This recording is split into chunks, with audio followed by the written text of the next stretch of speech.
یعنی عام لوگوں کے سامنے، پبلک کے سامنے، پبلک مقامات کے اوپر، گلیوں میں، بازاروں میں، محلوں میں، باہر عوامی جو مقامات ہیں ان میں ایسا لباس پہن کے آئیں گی جو انتہائی باریک ہوگا، انتہائی تنگ ہوگا، باریک ہوگا، اس سے جسم نظر آتا ہوگا، یا تنگ ہوگا، جسم کے سارے اعضاء واضح ہوتے ہوں گے، جسم کی بناوٹ وہ لباس چھپا نہیں رہا ہوگا۔ تو یہ مراد ہے کہ لباس پہننے کے باوجود وہ ایسے لگیں گی جیسے عورت کا لباس تو باہر نکلے تو یہ ہونا چاہیے کہ سر سے لے کر پاؤں تک چھپا ہوا ہو سارا جسم، جیسا کہ قرآن مجید نے فرمایا ہے وَقَرْنَ وَلَا تَبَرَّجْنَ الْجَاهِلِيَّةِ الْأُولَى، گھروں میں رہو اور اپنی زیب و زینت کا اظہار نہ کرو، یعنی اگر کسی مجبوری سے باہر نکلنا بھی پڑے مجبوراً تو اپنے پورے جسم کو ڈھانپ کر نکلو۔ ام المومنین نے پوچھا تھا کہ ہم اپنے پورے جسم کو ڈھانپ کے نکلیں، ہمارے پاؤں ان کے نظر آنے کا خطرہ، کپڑا پاؤں سے نیچے ہم چھوڑیں۔ آپ نے فرمایا ایک بالشت اتنا نیچے ہونا چاہیے۔ تو انہوں نے کہا جب ہوا چلے گی تو پھر یہ بھی ہٹ جائے گا۔ فرمایا ایک ہاتھ، ایک ذراع، تاکہ پاؤں بھی نظر نہ آئے۔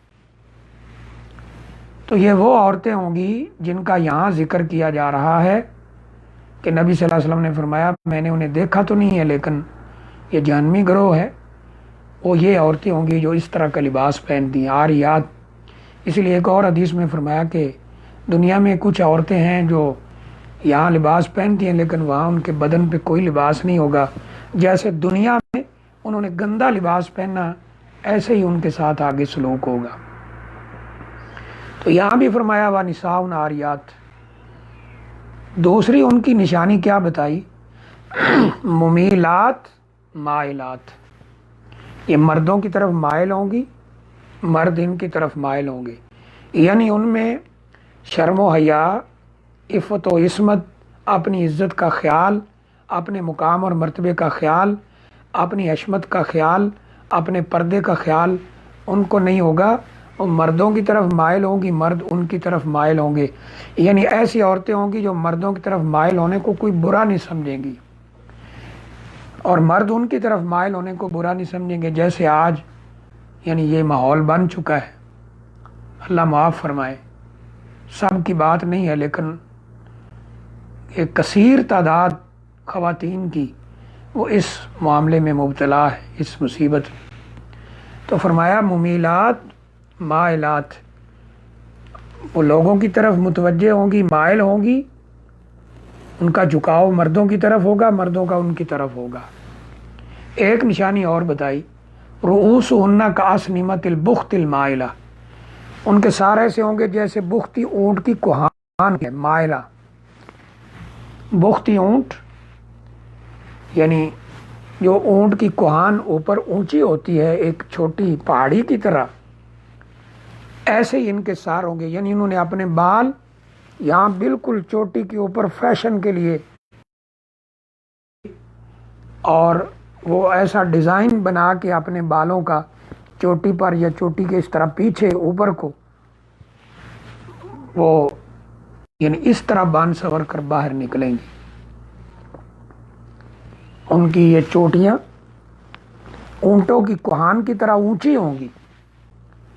یہ بھی نشانی بتائی۔ بعض ہماری بہنیں الحمدللہ جن کو دین کا فکر ہے، جن کو اللہ نے شرم و حیاء کی دولت سے نوازا ہے، وہ پوچھتی ہیں کہ کیا ہم اپنے بالوں کا جوڑا نہیں بنا سکتی؟ یہاں پر گدی پر گرمی سے بچنے کے لیے یا بالوں کو اکٹھا کرنے کے لیے، تو اس کی اجازت ہے، اس میں نماز بھی صحیح ہے، اس کی اجازت ہے، لیکن یہاں جس کی طرف اشارہ کیا جا رہا ہے کہ ان کے سر ایسے ہوں گے جیسے بختی اونٹوں کی کوہانیں ہیں، یعنی اوپر کو یا اس طرح پیچھے کو فیشن اور ڈیزائن بنا کر بالوں کا انہوں نے ایسا جوڑا بنایا ہوگا، کوئی قد کو اونچا کرنے کے لیے، کوئی خوبصورت نظر آنے کے لیے، یہ مقاصد ہوں گے ان عورتوں کی۔ یہاں جو جوڑا پیچھے بنایا جاتا ہے بالوں کو گرمی سے بچنے کے لیے یا اکٹھا کرنے کے لیے، اس میں انشاءاللہ حرج والی بات نہیں، اور اس کا مقصد بھی یہ نہیں ہوتا جو ان عورتوں کا ہوتا ہے، اللہ معاف فرمائے۔ تو فرمایا کہ یہ دو قسم کے لوگ ہیں، ایک یہ ظالم، وہ ظالم حکمران ہوں، ظالم جگیردار ہوں، ظالم طاقت والے لوگ ہوں جو طاقت کا غلط استعمال کرتے ہیں، اختیارات کا نجائز استعمال کرتے ہیں، اور ایک یہ عورتیں ہیں جو اس طرح ہوں گی کہ لباس پہننے کے باوجود ایسے لگے گا کہ انہوں نے کچھ نہیں پہنا ہوا، اور مردوں کی طرف مائل ہوں گی، مرد ان کی طرف مائل ہوں گے، اور ان کے سار اونٹ کی کوہان کی طرح اونچے ہوں گے، اور یا اس طرح ڈیزائن جیسے بنائے جاتے ہیں پیچھے کو ان چوٹی کے اوپر اونچا کر کے، ان کے لیے فرمایا لا یدخلن الجنہ، یہ عورتیں کبھی جنت میں داخل نہیں ہوں گی، یہ ظالم لوگ کبھی جنت میں داخل نہیں ہوں گے، ولا یجدن ریحا، یہ عورتیں جنت کی خوشبو بھی نہیں پا سکیں گی، اور فرمایا کہ وَإِنَّ رِيحَهَا لَيُوجَدُ مِن مَسِيرَةِ قَضَا وَقَضَا، حالانکہ جنت کی خوشبو کتنی دور کی مسافت سے آ جاتی ہے، جنت کی خوشبو اتنی زیادہ ہوگی کہ کئی سال کی مسافت سے آئے گی، لیکن یہ عورتیں یہ جنت کی خوشبو نہیں پا سکیں گی، یہ ظالم لوگ جنت میں نہیں جا سکیں گے۔ اس لیے ہمیں خیال کرنا چاہیے، ہماری خواتین کو خیال کرنا چاہیے، اللہ ہماری خواتین کو شرم و حیا کی دولت نصیب فرمائے، اور اللہ تعالی ہمارے حال پر رحم فرمائے، اور اللہ تعالی ہمیں یہ حقیقت سمجھنے کی توفیق دے کہ یہ دنیا عارضی ہے۔ اب دیکھ رہے ہیں یہ کرونا کا مسئلہ ہے، ابھی تک جو اخبارات رپورٹ دے رہے ہیں کہ اس کرونا کی وجہ سے لاکھوں لوگ مر چکے ہیں اور بہت سے لاکھوں لوگ بیمار ہیں۔ انسان کی زندگی یہ عارضی ہے، موت کا کوئی علم نہیں ہے، اس لیے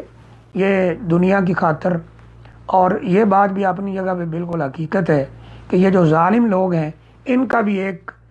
پیریڈ ہوتا ہے، ایک وقت ہوتا ہے جب ان کے پاس طاقت ہے، اختیار ہے، پاور ہے، قوت ہے، اس کے بعد یہ بھی ختم۔ اور جو عورتیں ہیں ان کا بھی یہی حال ہے کہ جب ان کا حسن ختم ہوتا ہے ان کی طرف کوئی دیکھنے کے لیے بھی تیار نہیں ہوتا۔ تو اس لیے اس دھوکہ میں نہیں آنا چاہیے، یہ شیطانی دھوکہ ہے، اور اللہ تعالیٰ سے دعا کرنی چاہیے کہ اللہ ہمارے حال پہ رحم فرمائے، اور اللہ تعالیٰ ہماری بہنوں کو اور اللہ تعالیٰ تمام مسلمانوں کو سمجھ دے، توفیق دے، اور اللہ تعالیٰ سب کی حفاظت فرمائے۔ اس مہینے میں اللہ زیادہ سے زیادہ ہمیں نیکی کرنے کی توفیق عطا فرمائے۔ چند دن باقی ہیں، اللہ تعالیٰ ہمیں ان سے فائدہ اٹھانے کی توفیق دے۔ وآخر دعوانا الحمد للہ رب العالمین۔